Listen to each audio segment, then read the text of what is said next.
Hi, this is Joni, and I'm doing chapter 6 from Teaching Through Text, Reading and Writing in the Content area. And this chapter is Introducing Technical Vocabulary. And I'm going to start off with 3 quotes from James Dashner, author of The Maze Runner. And the first one, in any subject matter, words are more important than anything else. The second quote, expressing yourself to someone uniquely or creatively or beautifully, it is an art.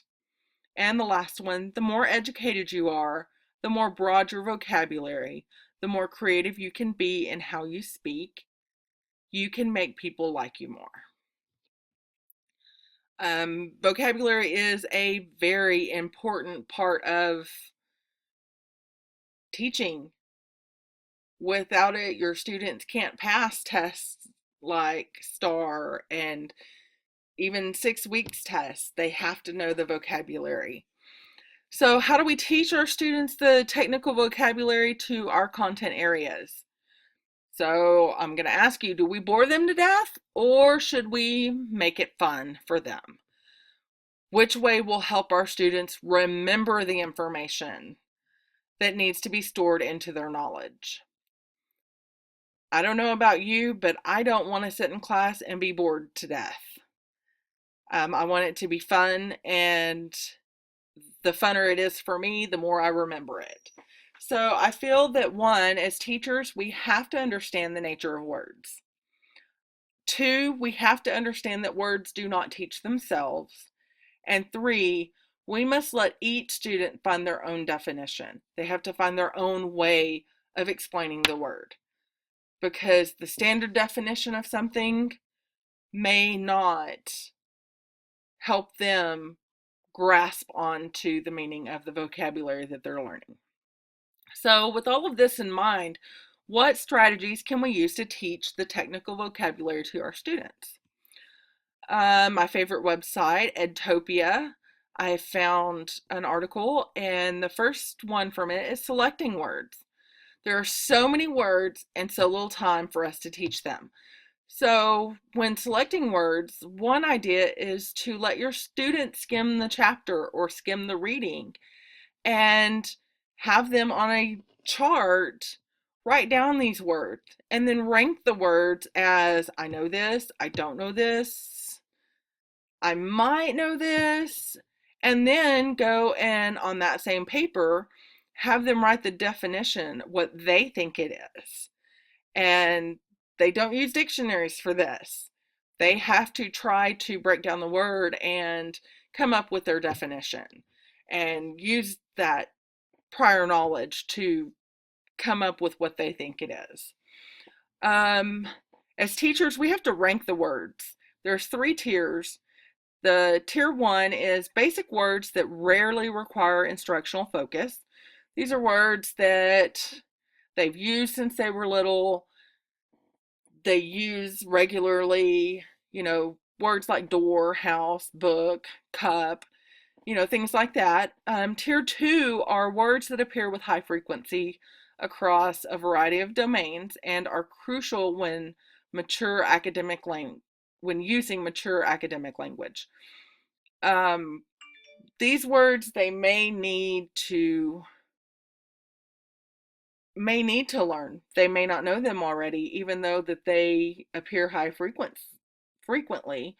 And so half your class may know them and half of your class may not. So that they need to be touched on. And we need to make sure that as a whole, if this is a vocabulary word that needs to be used, the whole class knows.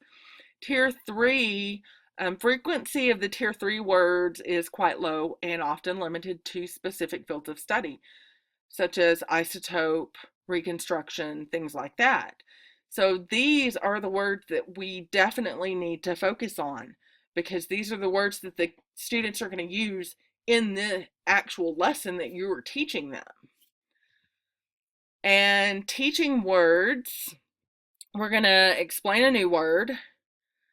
And what I would do teaching a new word is give my own definition after giving the dictionary definition. And then students will restate or explain their definition of the word, either verbally or in writing. And then we're going to ask students to create a non-linguistic representation of the word, a picture, something to help them remember the definition of the vocabulary words. And engage the students in activities that are going to deepen them knowing the word. Games. Um, I think games would probably be the best. And then step 5 is students discuss the new word, talk about it, make sure that they grasp that understanding. And then step 6, games come into play again, to review the new vocabulary.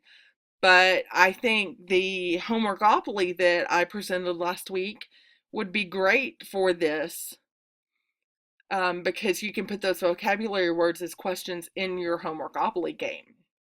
And then the rationale. I know we may not have a lot of time for all of this, but we have to teach it. We have got to get our students on a higher intellectual level, and they need these words to do so. And from readingrockets.org, I found this: vocabulary is at the core of literacy. Without it, we can't read, we can't write, we can't speak in that academic language, and listening might be a little hard if we're talking to someone that does have a higher vocabulary. So we want our students to be educated. Wide reading, get them to read. Doesn't matter what they're reading, as long as they're reading. Anything that they read will build that vocabulary. Selecting words and phrases to teach. You know, we can't teach them every word that they need to know, but we can find ways to get those words in there and get those ones that do not know the definition of it asking. Modeling word solving. This, I really like this, because as adults, we do this. We may not realize we're doing this, but we're checking those context clues. We know the word parts. And if we don't, we find out, and we go to those resources. Context clues. I know I will be reading a book, and I will go back if I don't understand the word, a certain word in the sentence. I'll go back a sentence or two and I'll reread the whole little section and figure out from the context clues what that word means. Or I will break it down into my word parts, my prefixes, my suffix, my roots, my bases, word families. And if all else fails, I still have a hard copy dictionary in hardback form, and I will pull it out and I will look it up. And I have a 5th grade daughter that will come ask me, what's the definition of this word? And she knows how to use a dictionary, and I make her get it. And she looks it up and she figures it out, because I won't always be around to answer what the word means. Let's use these words in discussion. Let's slip these words into our lessons, and not just as the vocabulary component of it, as academic discussion between students. Get the students to use these words. One way to, there's 4 ways that they recommend to do this, and it's interactive read-alouds and shared readings, collaborative text-based discussions, play games. I feel that students really grasp when you can put it into a game, because they're engaged in the game, because they're having a blast. There's so many different games you can play with your students. And opinion stations ready students for the instruction and discuss that will follow, and are ideal for topics in social studies, science, the arts that do not have a clear answer. Get them to give you their opinions. From teachhub.com, I did find this: 5 teaching strategies for instructing vocabulary words to elementary students.